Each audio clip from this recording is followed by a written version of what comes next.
Recording, and there we go. Well, welcome everybody. Thank you very much for joining another session of the evening chats. With me tonight is Dr. Trini Gonzalez, and he'll be reporting on La Matanza tonight. And before I kind of unleash him on this, I just wanted to kind of express appreciation, Trini, for you bringing this to our community. I know you led the effort to put a landmark in San Benito commemorating this tragedy. This is, I think, a history that's indicative of a problem in Mexican-American involvement in U.S. history. Before I moved here, like many things about Mexican-Americans, and particularly this event, I had never even heard it referenced. And so you do deserve a great deal of recognition for bringing this to the forefront, at least in this community, and any effort you brought from without this community.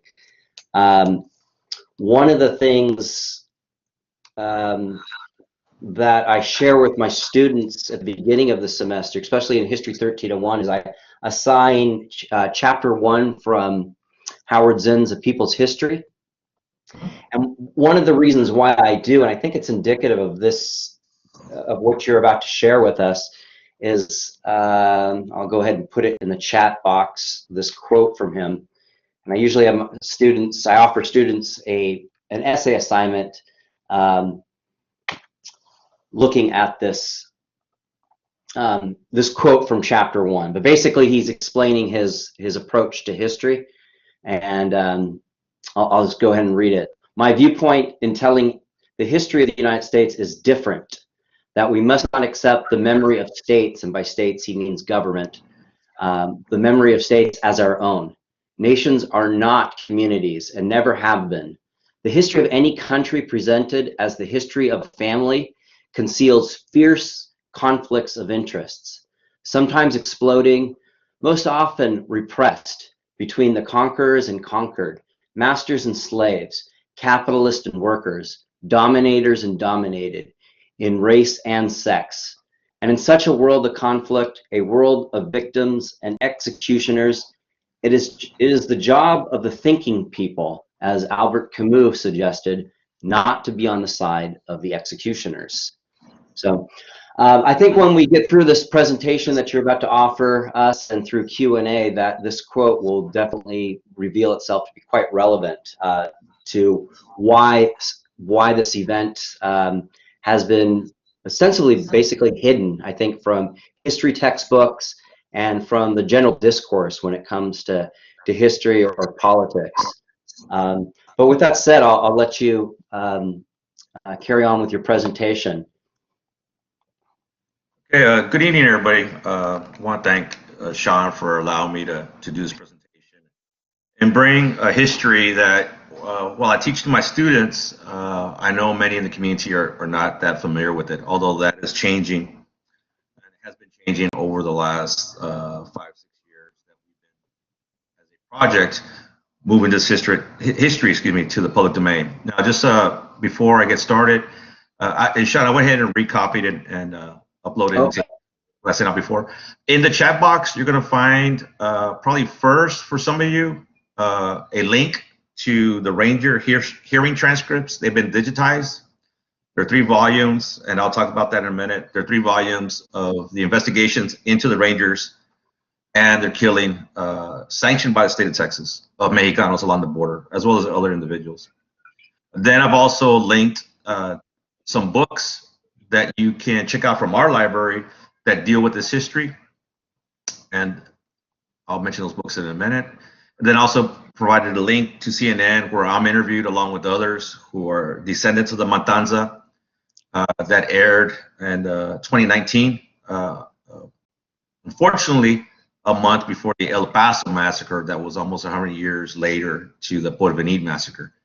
And then here's something that just came out today from El Paso news station about the Porvenir massacre. Porvenir is a city outside of El Paso where 15 men and boys were executed by the Rangers, ranchers, and U.S. soldiers.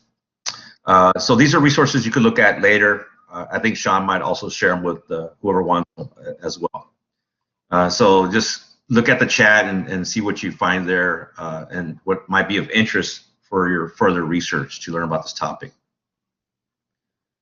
Okay, so what I'm going to do is I'm going to share my screen with the PowerPoint as we go through the presentation.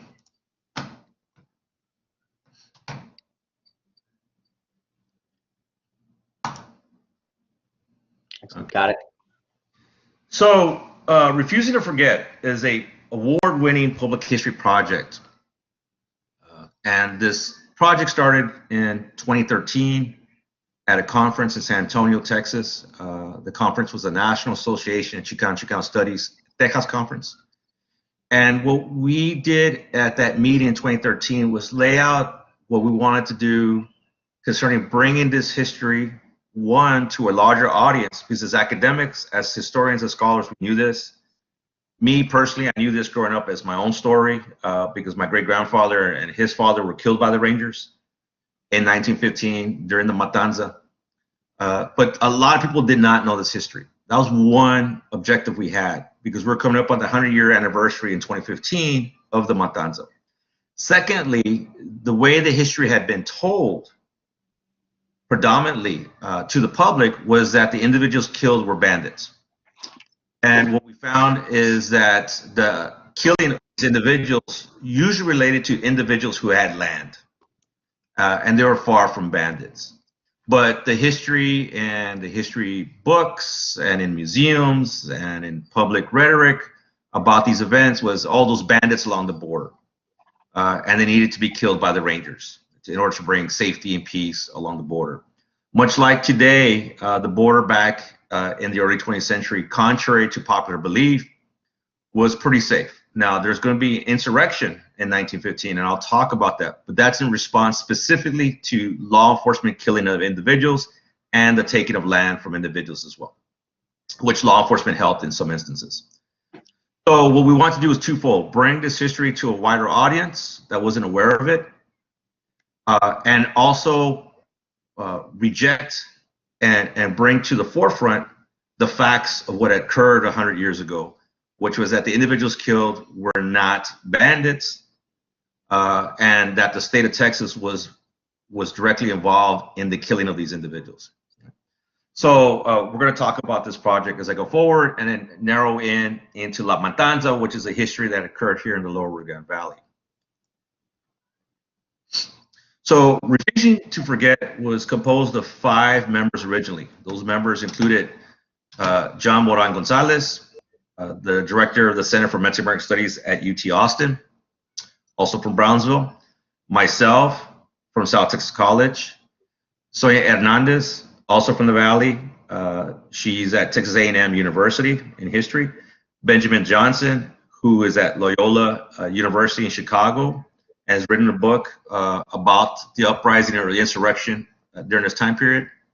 And Monica Munoz Martinez, whose book just came out last year, has won several national awards that looks at this history, but particularly looks at how descendants have preserved this history despite the state denying its existence. And then Christopher Carmona just joined last year. We are expanding the board on the Refusing to Forget team as we reorganize and going to continue the project. Originally, we were going to end the project after we accomplished our goals. We did not foresee the project expanding and gaining as much interest as it has. Refusing to Forget won a national award for public history last year for the American Historical Association.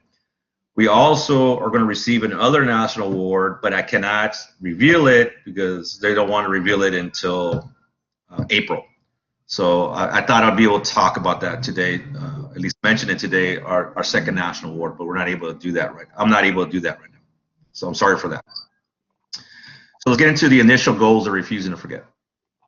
The first thing we want to do is create a website as a resource, and I believe Sean has shared that website on the page or had it up earlier.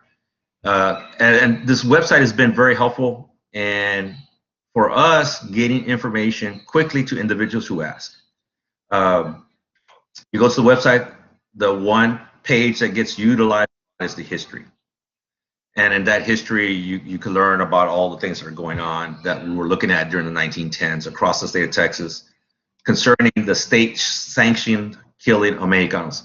Now, let me talk about what I mean by state-sanctioned killings. These are killings done with the official approval of the state of Texas, or in this case, any government, when you say state-sanctioned.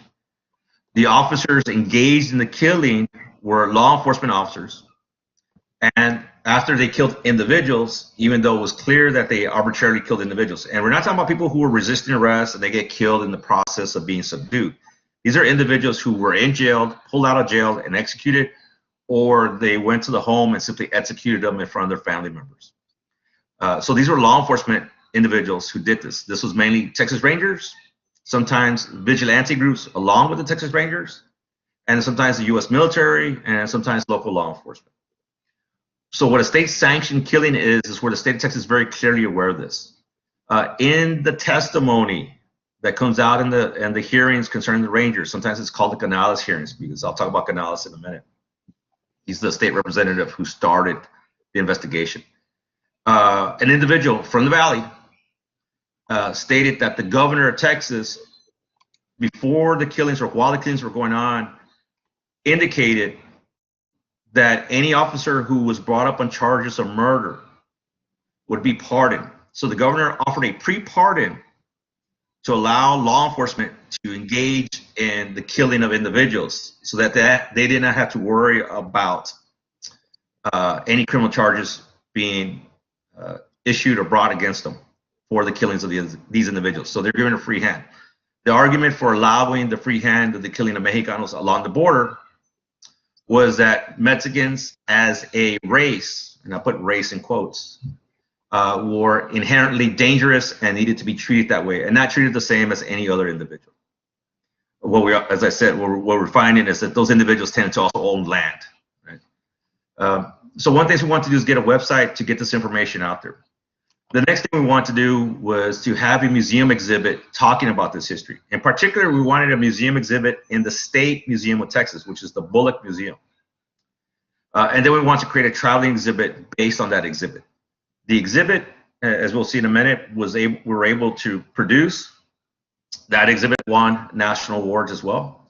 And it was the first time the state of Texas, through a state cultural institution, acknowledged the killing of Mexicanos along the border and the injustice that was at the hands of state officials.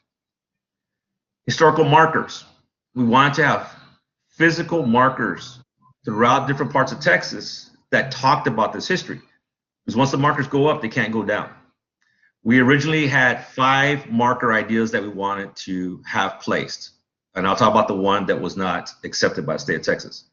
The first is the Matanza marker of 1915. That currently is between the road of San Benito and Brownsville. The reason we selected the path between San Benito and Brownsville was a practice where Texas Rangers and other local law enforcement officials would move a prisoner at midnight for their safety to go to the county jail in Brownsville. However, on the way from San Benito to Brownsville, they were lynched or killed or whatever.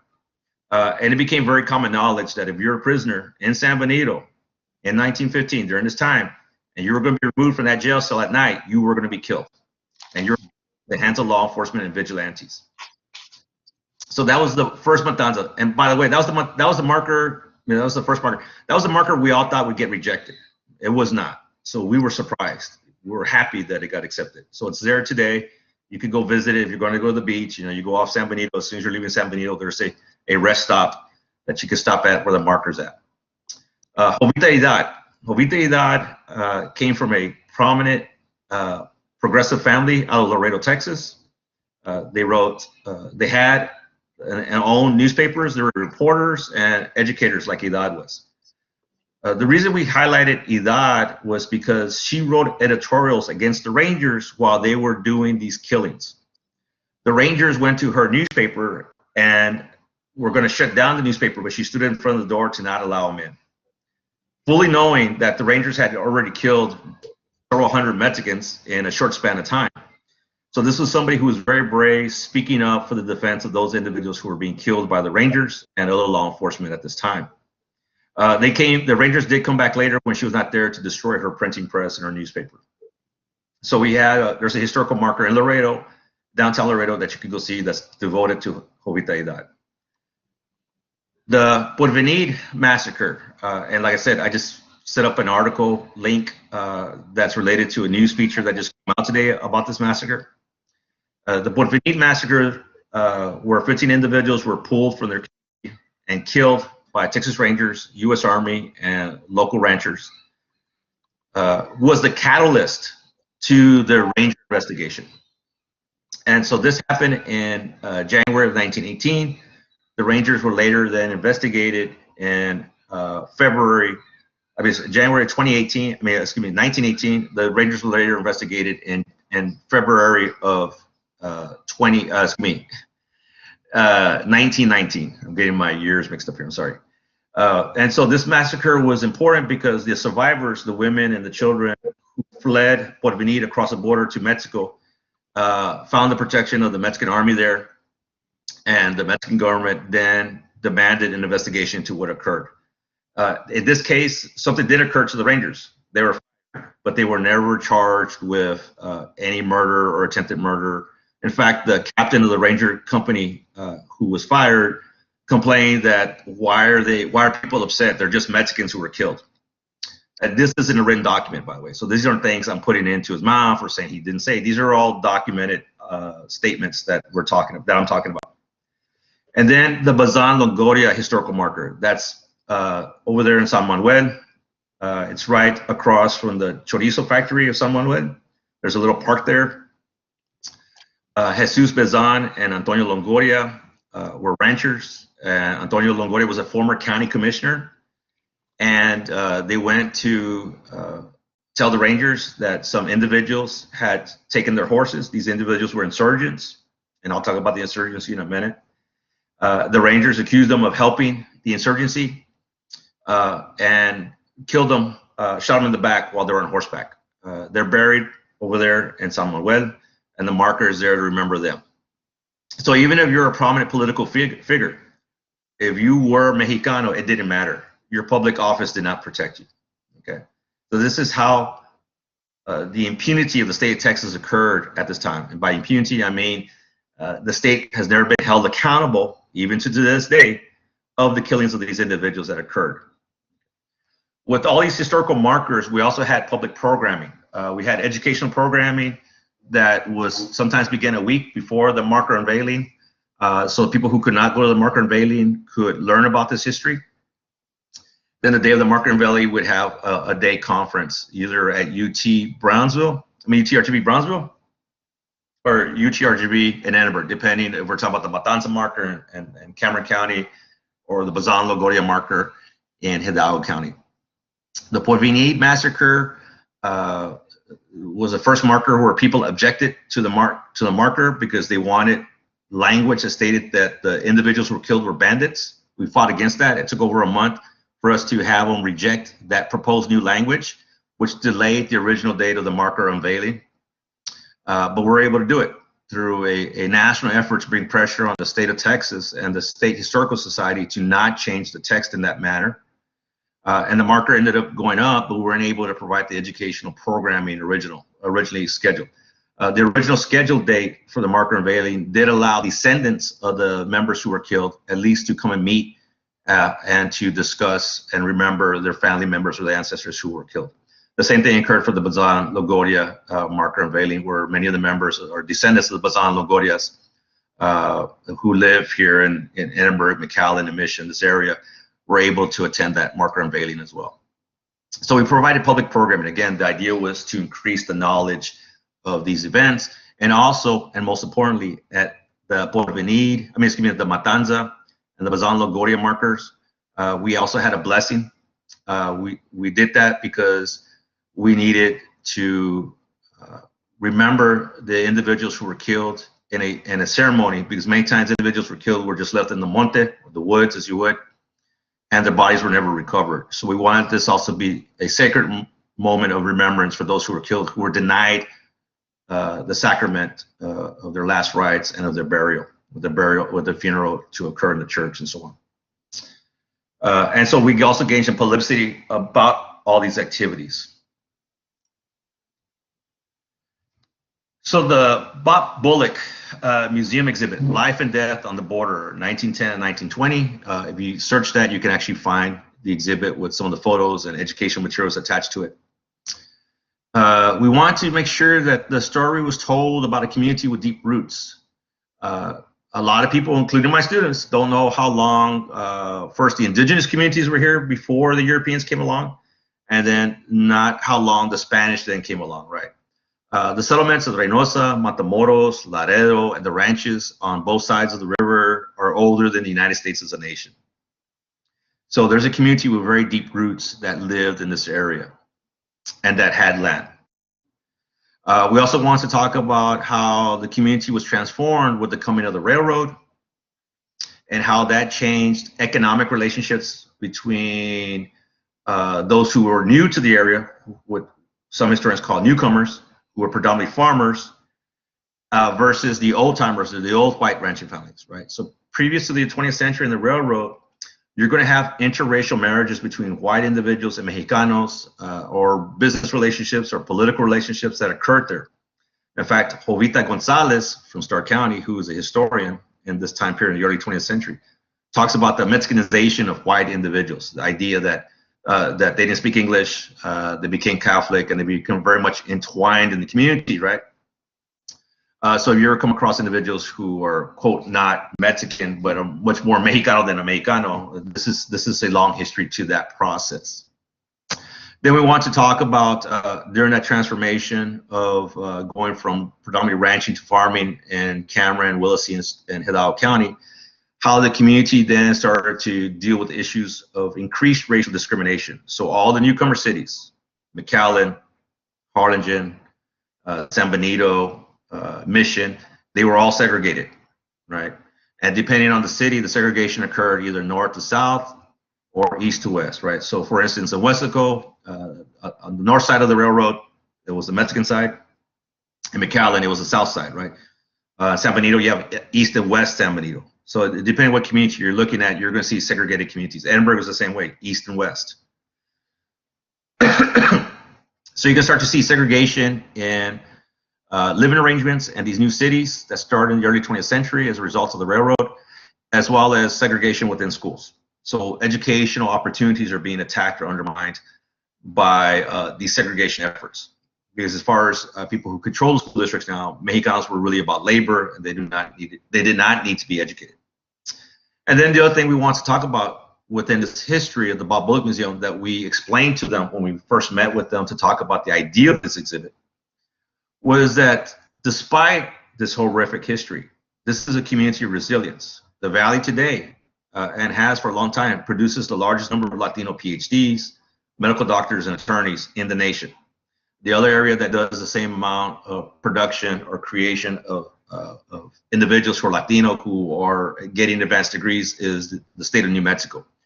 And mainly it's because of the demographics of those communities where Mexicanos who eventually retake power are not going to engage in those discriminatory acts against their children. In fact, 2 years ago, 8th grade Latinas from the Valley surpassed the state average in STEM testing for the state of Texas. So if you want to look for future engineers and scientists and mathematicians, look to Mexicana girls in the Valley who are going through high school at this point in time for the future. But this is a story that does not get told in the popular media, right? This is a story, the border story is always told as one of those violent Mexicans who are living there in that violent community, and it's dangerous and it needs to be heavily policed. We see it develop in the late 19th century, this trope, and that trope still exists with us today. So here's an image for the Bullock Museum for the exhibit. This is when you walk into this exhibit, this was one of the first things you're going to see. And what we had here in the exhibit was a wedding dress for an individual during the early 20th century. She ordered her wedding dress from Paris, right? So it talks about sort of the economic wealth of some members. Here's a photo image of Brownsville, Elizabeth Street, and this is where some soldiers who were brought down during 1915 came. And I'll talk about that in a minute for why that occurred. When the railroad comes in, the railroad's going to dramatically change the economic dynamics of the lower Rio Grande Valley. What the railroad's going to do is going to allow for now the production of farm produce to be shipped easily and readily through rail to markets north of the valley, right? So this is going to be the beginning in the 19-teens and the 1920s of the agricultural boom that we'll see develop here. This is going to attract immigrants both from the north and also from Mexico as labor opportunities became available. But those individuals coming in from the north do not see or understand why Mexican or Mexican Americans would own land or be in positions of political power or be wealthy, right? And so there's going to be some conflicts that emerge here. By the beginning of the 20th century, 50% of Hidalgo County is still land owned by Mexicanos. That is a decline of 50% ownership from the 19th century. But it was also a significant amount of land that was still owned by Mexicanos, right? So some historians looked at it as a decline, which it is, but other historians who understand the perceptions at this time period, the large land ownership percentage of the community was seen as problematic and wrong and a threat by individuals coming into this area.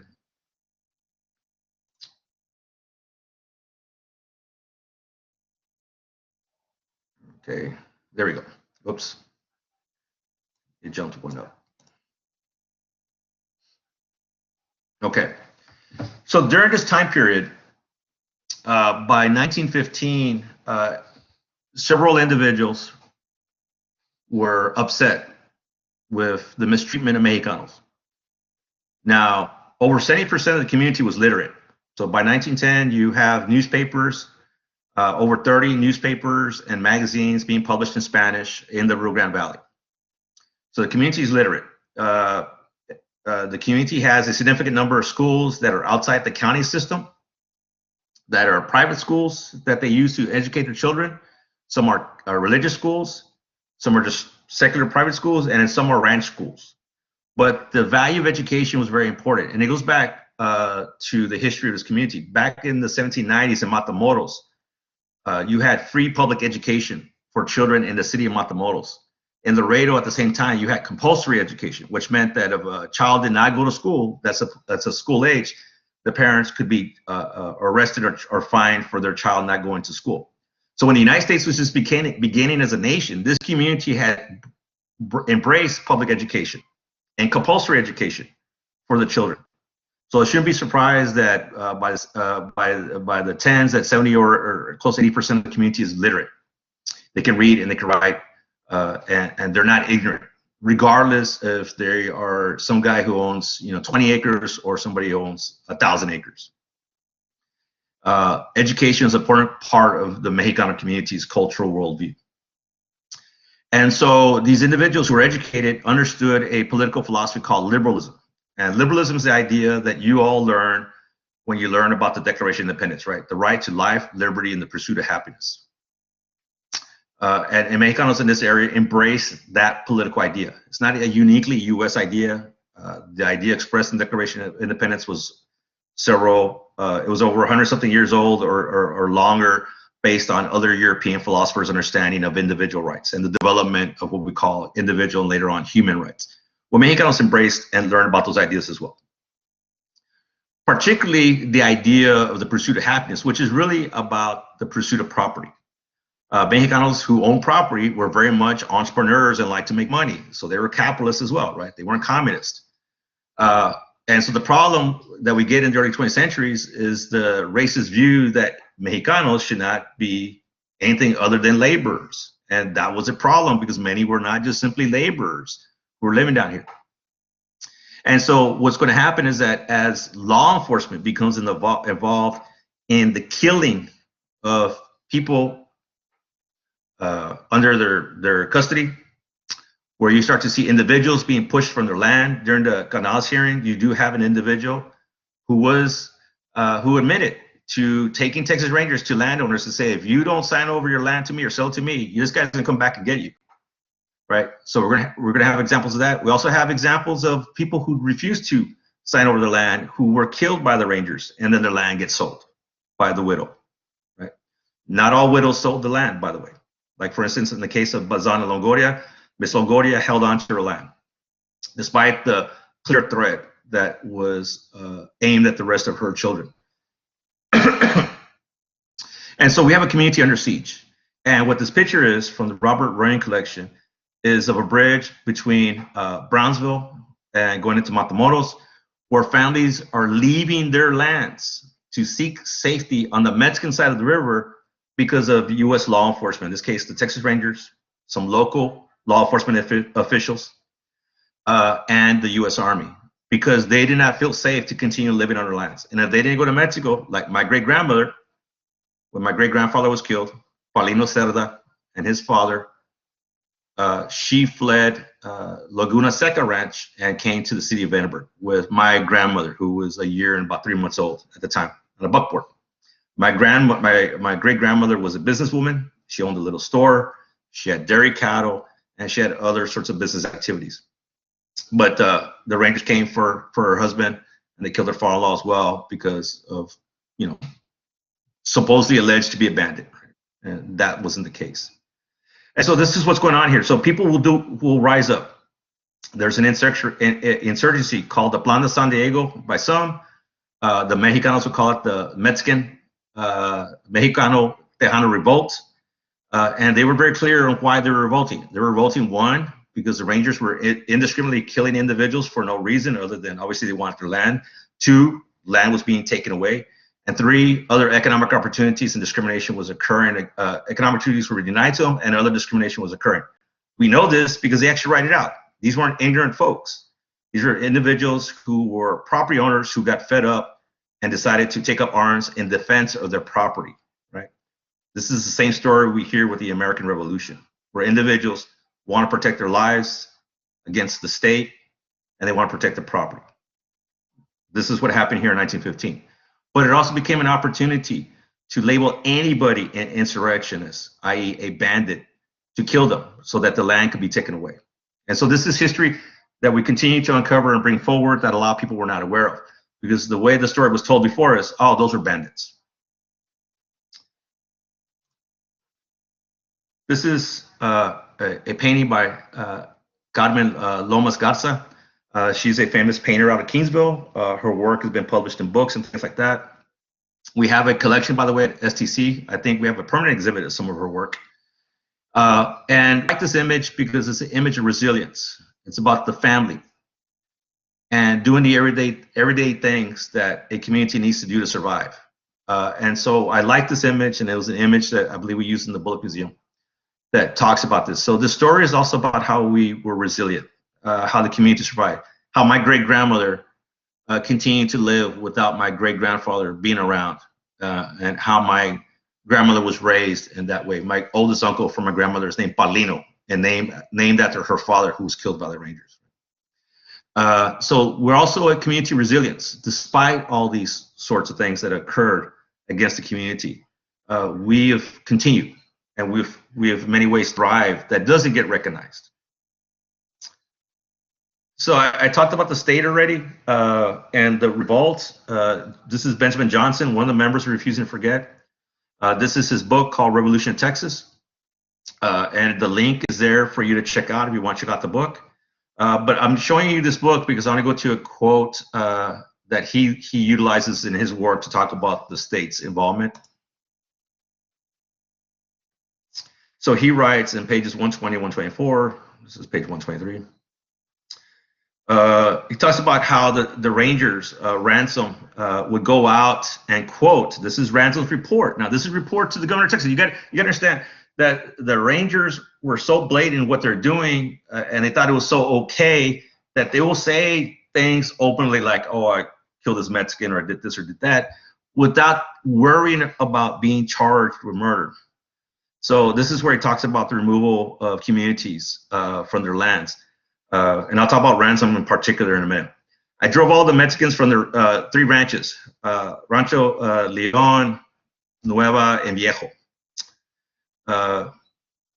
And then Johnson goes on to say, such removals could be profitable as the general exodus of Mexicans is furnishing a field for rich profits for persons desiring to buy cheaply the property of these refugees. according to another newspaper. This is from a newspaper account, right? So the newspaper, the English press, was very much aware of people leaving their lands and that the property is now available for purchase. The persons removing the individuals from those lands were the Rangers. And so this was occurring in 1915. Okay? This was what's going on. The state was very much aware of this because the Rangers are reporting back to the governor and the adjutant general who's in charge of the Rangers what they're doing because they have to file daily reports. It's in the daily reports about what was occurring. And nobody thought it was wrong. Well, I should say for the most part, many people did not think it was wrong at the state of Texas level and for other landowners who wanted this land. Okay. Let me give you a Brownsville Herald article. August 9th, 1915. I'm not going to read the whole thing. But he's talking about a new solution the Rangers are going to utilize in dealing with, quote, the bandit problem. Right? It is not unlikely that the certain instructions order them to shoot to disable suspicious characters on site, i.e. shoot first, kill, and don't worry about it. And this is what happened. And the newspapers were aware of this. I'm going to end my presentation with, this is a list. You can't really see it very well on the screen here. But if you go to Refusing to Forget, we have the list there. We have the list of 100-something names with dates and locations of when they were killed. And you can see their names there. This is the continuation of the list. Okay. The list of names that was created, which was called the death list, was created by Franklin Pearson, who was the U.S. consul in Matamoros, who kept track of the individuals who were killed as the reports came in. The United States government asked for this list. And this list was then provided to the U.S. government. And the comment from the general, the Army general that was here in Brownsville about this list is that this list was probably not complete and that there were probably at least 300 people killed. The time period we're looking at, the 300 people being killed, is from July of 1915 to October of 1915. With the population size at this time, the number of people killed, or to use the word that was common at the time, evaporated. That was a term that people would use when a Mexican was killed. They got evaporated. Was a greater percentage of the population than the dirty wars in Argentina during the late 70s. That was over several years. So this is a history of a dirty war, of a war to ethnically cleanse the land of ownership by Mexicanos that scholars had known about. I've known about growing up with this history, but that the general public either was not aware of for the most part. And we tried changing that. And more importantly, we tried changing how we should understand the victims of these killings. One of the interesting things about today's report from El Paso that I sent the link up on the chat, the Department of Public Safety, where the Texas Rangers are now housed, when contacted about the Porvenir massacre, clearly stated that today's Texas Rangers have no relationship to the former Texas Rangers. This is the first time any of us at Refusing to Forget have heard the Department of Public Safety actually distance themselves from the original set of Rangers that were part of the state of Texas before they became part of DPS. Hopefully, that's a changing sign where the state of Texas will start to recognize and accept responsibility for these past acts. One last slide. Questions? What I'm providing you here is a book. I probably should have looked it up, the link for you, but it's called With His Pistol in His Hand. Americo Paredes is the author of this book. Americo Paredes is from Brownsville, Texas. He helped start the Center for Mesoamerican Studies at UT Austin. This book came out in '57, and it's a direct response to a previous book called The Texas Rangers, a century of frontier defense by Walter Prescott Webb, where Walter Prescott Webb, a prominent historian at the University of Texas, where Americo Paredes was at when he published this book as well, referred to Mexicans on the border as having ditch water blood, and they weren't truly noble like the Apaches or Comanches. Perception back then was Mexicanos are indigenous, but they're not pure indigenous or noble indigenous. They are, quote, filled with ditch water, right? And Americo Paredes pushes back against this notion, and he's the first one to publish a book at the collegiate level that showed Ranger atrocities occurring. In fact, he describes the killing of the Flores men outside of Brownsville, where he interviewed the sister, who was the daughter and the sister of the individuals that were killed in front of her at her home. So this is one of the first books to actually push back against the idea that the individuals killed were bandits. With that, I'm free to take questions. So we have in the chat box, excuse me if I'm correct, but didn't the U.S. government justify these killings by the revolt of Pancho Villa? No, Pancho Villa's raid occurs in 1916, not 1915, and it occurred in Columbus, New Mexico. But you're right in that the Columbus raid by Pancho Villa furthers the idea that the border is a dangerous area and that all Mexicans should be not given the same sort of due process and respect that all Americans deserve.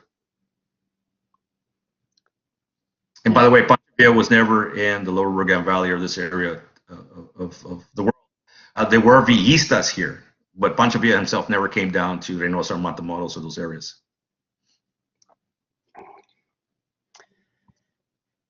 Yeah, any other students have questions, please? Yeah, okay, here we go.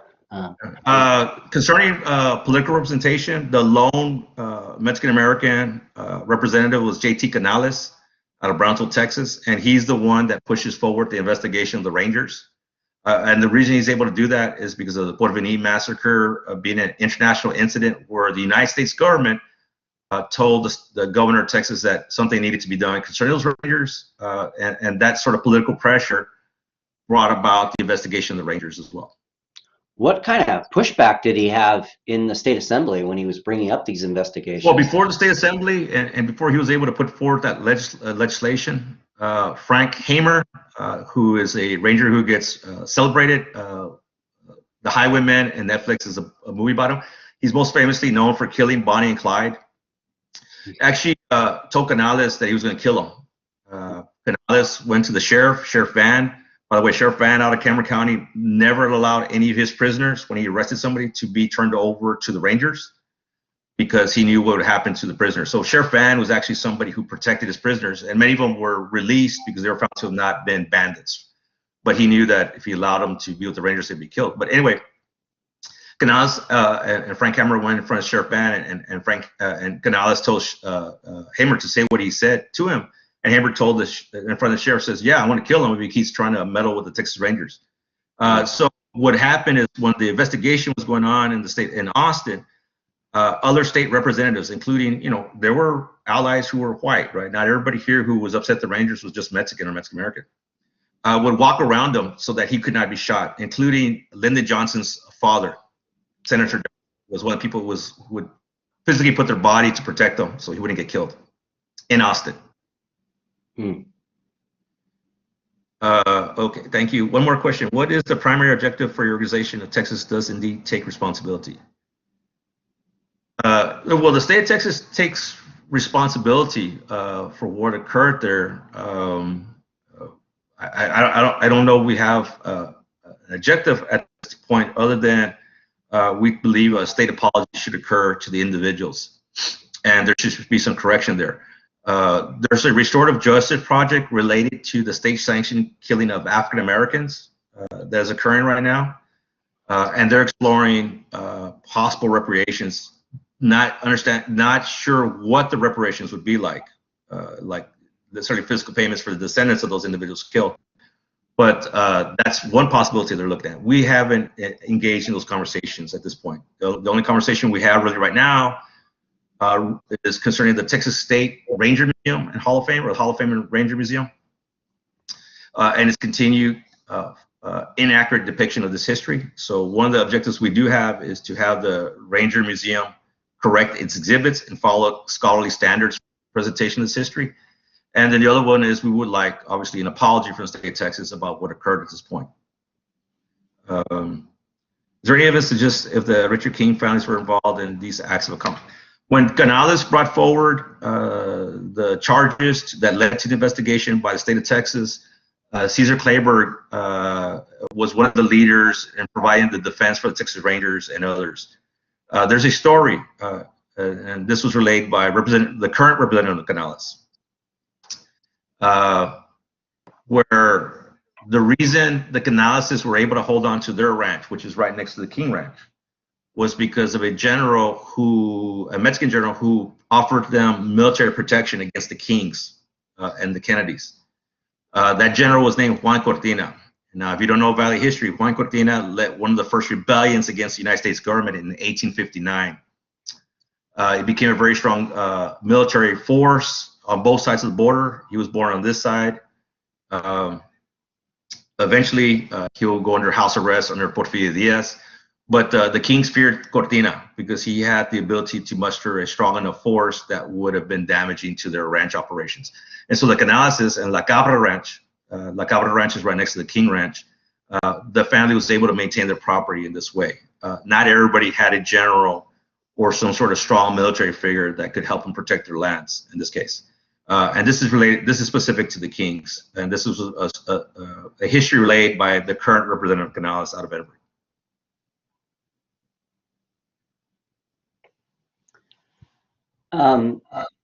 Just want to get some clarification, Trini. No ranger or vigilante was ever prosecuted for any of these extra legal killings? No. In fact, the rangers who were part of the Porvenir massacre, Fox, who was the individual who was removed from his position, will eventually come back to be a ranger. Many of them went on to join the Border Patrol or law enforcement. So they continue to work in law enforcement activities. But none of them suffered any sort of criminal charges.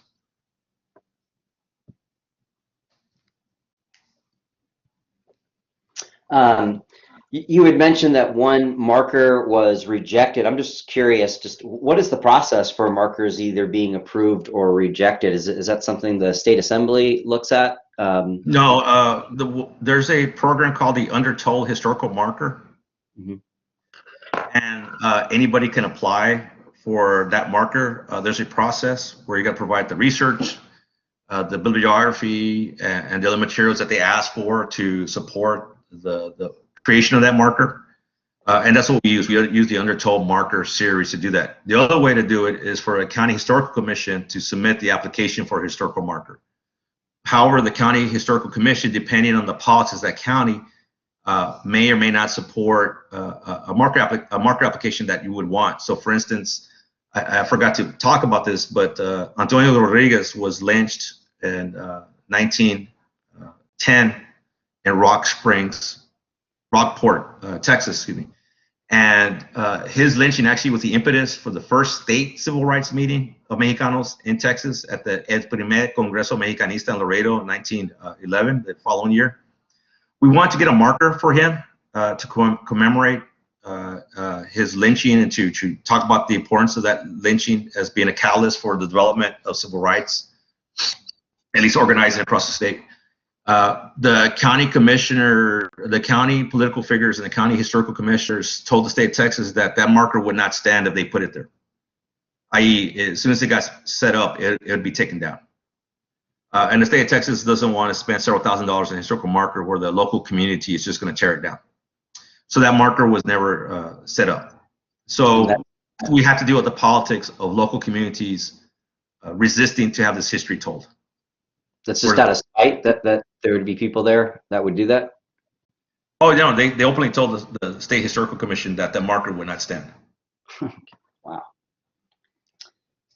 Yeah. Just like the fight we had with Porvenir, and for that marker, but we're able to muster enough political support to have the marker placed without the text being changed.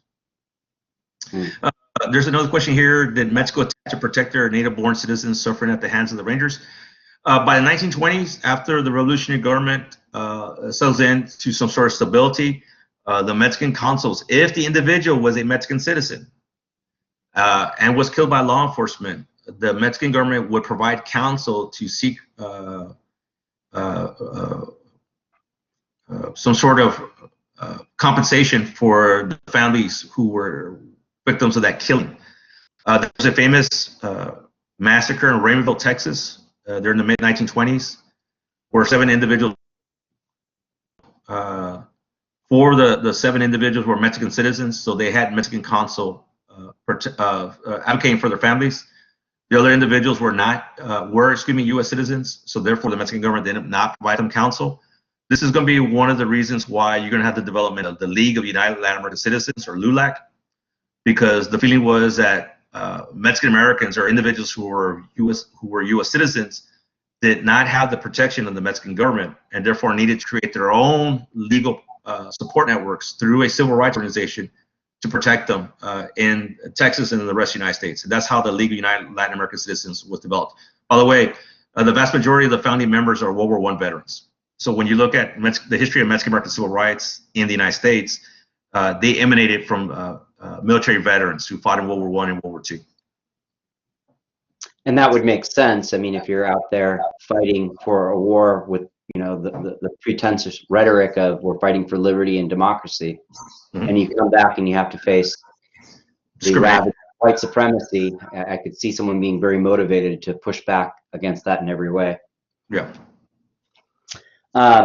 You had mentioned the rhetoric at the time as Mexicans were innately dangerous.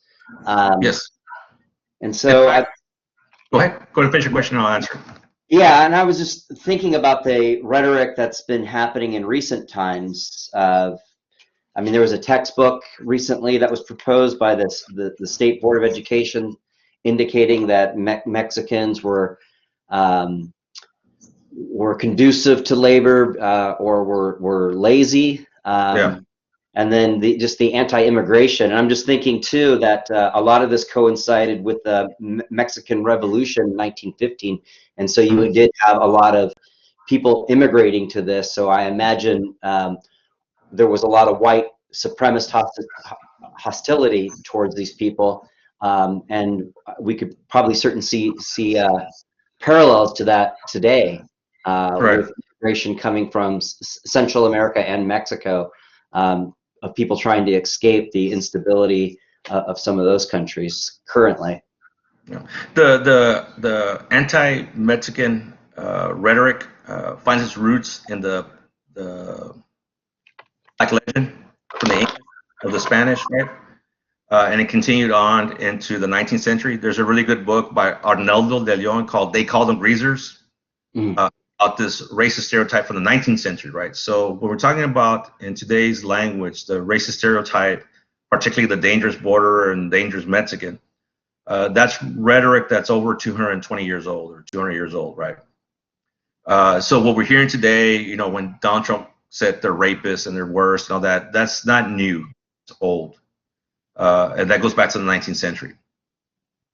The history and the telling of Texas has always been one of the Mexicans as the bad people and evil, and the Anglo as a good person who embraces liberty and freedom and all that. So those tropes are old and embedded, and they were just utilized at those times, right? So that's not surprising. I mean, as a historian, I know the historical roots of those racist tropes. Concerning the textbook, the idea that the Mexicano was lazy and all that, that was in that proposed textbook. Fortunately, we were able to have it rejected. But again, you have multiple stereotypes about particularly Mexicans on the border. Right? I mean, you know, it's not uncommon to hear other people outside the valley say, "Is it safe to go to the valley? Right? Is it safe to visit?" Of course it is. But that is the predominant perception still today of the border, right? That it's unsafe. Funny. I when I first moved here, and there were shootings in Reynosa, would make the national news, and my mother would call me and, is everything okay over there? And she almost had this understanding that, I had to open up my door to make sure bullets weren't flying, slowly. There's another question here about African American uniform were murdered, were Mexican Americans in uniform murdered.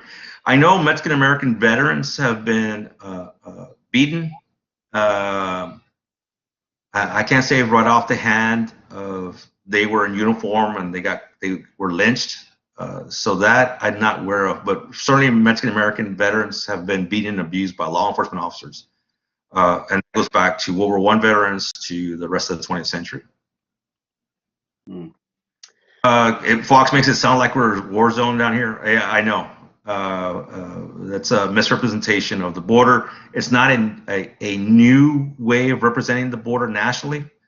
That's an older, like I said, that's a trope that goes back to the 19th century. By trope, that means the stereotype. Yeah. It's a utilization to justify a heavy military or police presence in the community. Yes. That you don't get in other communities. For instance, the way you don't get with the U.S.-Canadian border. Yeah, and indeed, this place is heavily policed. I've never lived in a community as policed as this community is.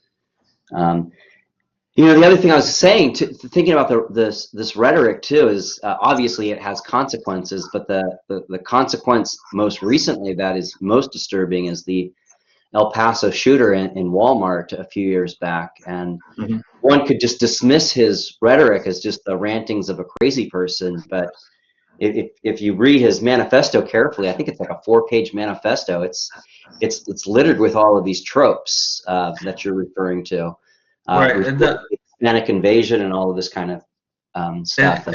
and the link I submitted about the CNN piece where I come out as well. One of the things I'm asked about is are things changed? And I said, yeah, things changed. Obviously, law enforcement officers aren't arbitrarily pulling people out of prisons and just executing them. We're going to the homes and executing them down here in the border, right? But what I said has not changed was the rhetoric, the tropes.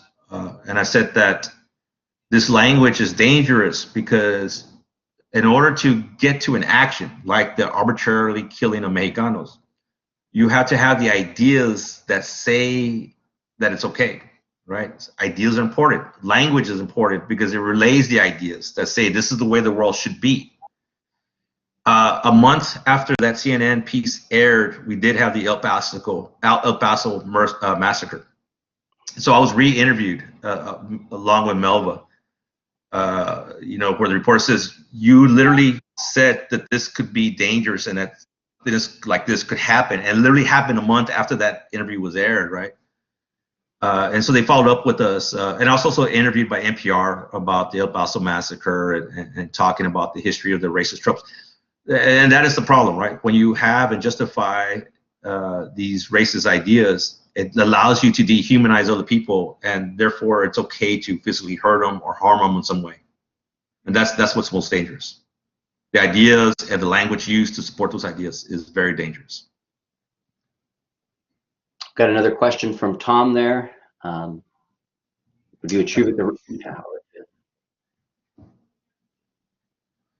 Yeah, I mean, definitely. If you talk about the War of 1846, definitely, and before that, the Alamo, the idea that the Mexican is dangerous it goes back to those roots, right? So, in fact, when the state of Texas had this investigation and they produced their report, one of the things that Representative Canales was trying to achieve was to have Texas Rangers bonded. All law enforcement in the state of Texas have to have a bond, which means that if they do something wrong to somebody, that bond could offset or provide the compensation for the individual who's wronged. The Rangers were not bonded at this time. And Canales was saying they need to be bonded because if you bond it, then you have to find somebody who actually trusts you enough with that bond so that you don't have to pay the money on that bond. And so Canales saw this as a common sense reform to rein in abuses by the Rangers. That report was produced by the committee talking about how to reform the Rangers. What they stated was that the Rangers should not be bonded because of the dangerous Mexicans on the border, right? So even though they hear all of this testimony about the abuses of the Rangers, their response was, oh, that's just a few bad apples. That was a bad governor. This is not systemic. We're going to fix the hiring of quality Rangers. That's how we're going to fix it. But we shouldn't bond them, right? We shouldn't create a system that's going to force the Rangers to act appropriately like the rest of law enforcement officers in the state of Texas should act. And so, the other trope or the other defense of abuse by law enforcement is that it's a few bad apples is over 100 years as well. So we hear that today as an excuse not to deal with systemic reforms within law enforcement. But the argument is it's just a few bad apples. Well, the few bad apples argument is old, and it has not changed anything as far as trying to hire good apples, I guess. And so, yes, the racism goes back to the Alamo and to that time period. the idea that Mexicans are somehow a racial intermixture of different races, and therefore they're not pure and white. Gabriella has a question there too. Correct. I think most certainly, particularly those markers are provided, programming around them and continuously referring to them so people could go and learn that history. But markers are just one step in that direction. We really need to have curriculum developed and utilized at the K-12 level to talk about, one, that race is an idea. Race is not biological, folks. It's an idea that humans have developed a few hundred years ago. Before that, we didn't think about race as a dividing mechanism between human beings. And that racism is an ideology built from the concept of race. Once we dismantle the idea of race, we can then grapple with the issues of racism. And so hopefully we get to a world where we can actually dismantle that. That being said, I'm not saying that race and the experience of racism did not exist or does not exist today. What I'm saying is that those ideas are very powerful and have shaped our world over the last 200 years, but they are ideas that we should be able to grapple with to hopefully undo so we can move to a better world. And so historical markers are one component of trying to get to that better world. Curriculum development, documentaries, changing the museum related to the Rangers and Waco, and having the state finally acknowledge that this was wrong, that this should not have occurred. Yeah, I see what you're doing, Trini, as a historian, is you are helping to change the narrative too, because often, as you've mentioned, how this has been traditionally referred to in the 19 teens to justify it and to explain it as these were the bandit wars. Yeah, in fact, they called the bandit wars of the bandit era. Mm-hmm. Yeah, we're changing the narrative around that.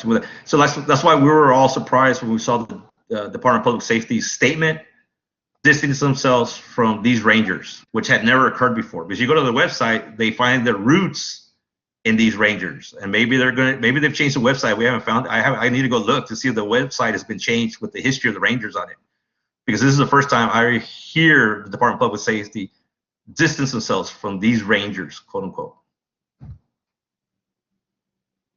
So that's yeah. I think textbooks truly explain history the way it should and maintain neutrality when explaining historical events. It would help. That's an interesting term, Gabriella, neutrality.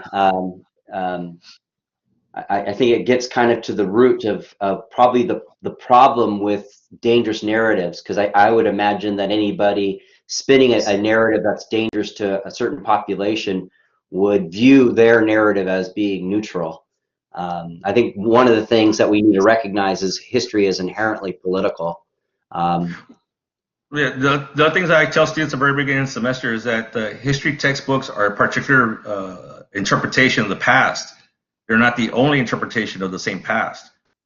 Mm-hmm. Yeah. Excellent.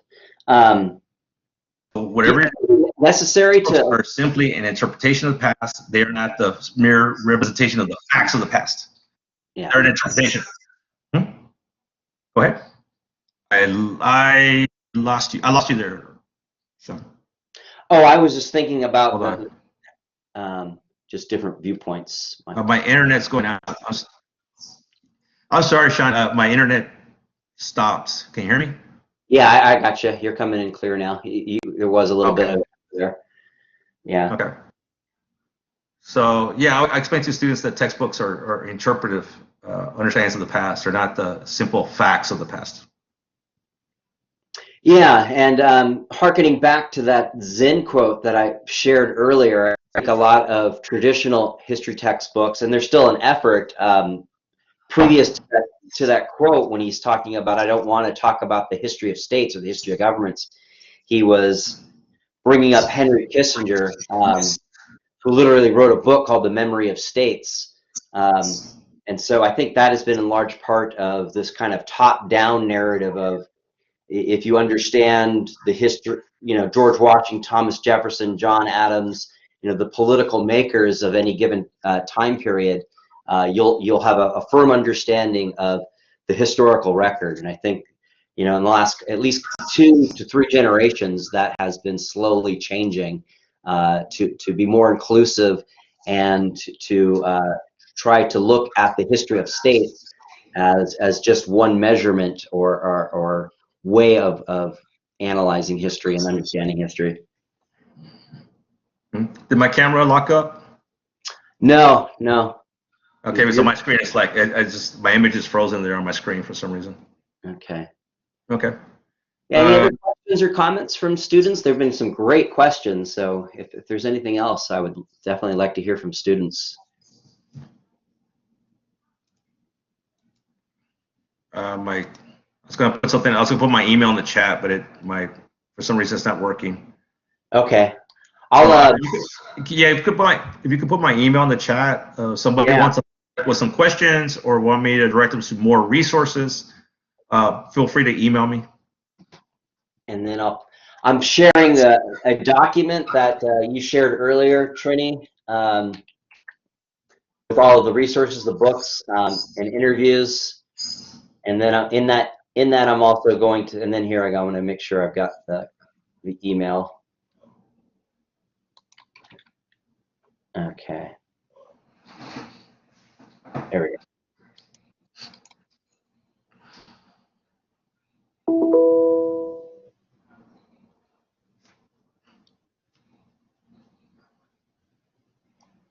Did you just send it to the chat? Or? Yeah, I sent the resources. I just want to make sure I'm getting your email correct. Okay. Okay. Yeah, I was gonna say, yeah, even your face is frozen on my end for some reason. So Okay. it looks static to me. Okay, we'll wrap it up here. Let me just make sure I copy that correctly and get you. Oops, not. Oh yeah, here we go. Yeah, there's Dr. Gonzalez's email address. If anybody would like to send him questions or send him comments based on this presentation, feel free to. And so, yeah, thank you very much, Trini, for your time. This was great. Thank you for not being on the side of the executioners, harkening back to that quote of Visions and being a thinking person. So, yeah, I'll have this recorded. If students came in late, you could review the beginning of this, of the presentation. I should have it available by tomorrow. And for my students, the assignment link will be available in Blackboard for the reaction paper for this. And do get a hold of me through Pronto if you have any questions regarding the reaction paper, the extra credit assignment for this. But with that said, yeah, you have a good evening. I really appreciate your time on this. Oh, you're welcome. And again, you know, everybody. Oh, I think we lost him. So thank you everybody for attending and for the great questions. There were some really insightful questions there. And yeah. Oh, hi, Laura. and excellent. Same for my students. The extra credit assignment is located in the extra credit content folder. That's from Mr. Rodriguez. Excellent. Thank you, Martin. Thank you, Chloe. Yeah. Take care, Gabriella. You guys have a good evening. And we'll have another presentation for evening chats this Thursday on a interesting individual named Mother Jones from the early 20th century. She was a labor organizer. So we'll talk about her this Thursday. Take care. You guys have a good evening.